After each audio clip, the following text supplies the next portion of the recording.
I'm in a local neighborhood here in Kobe.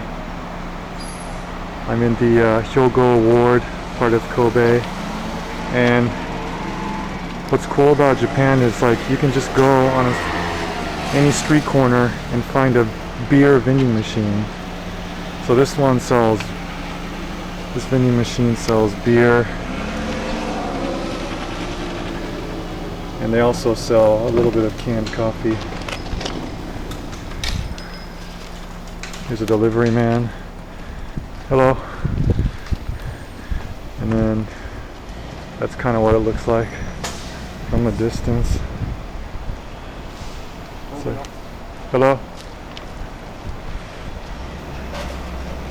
So that's pretty cool. You can find beer machines on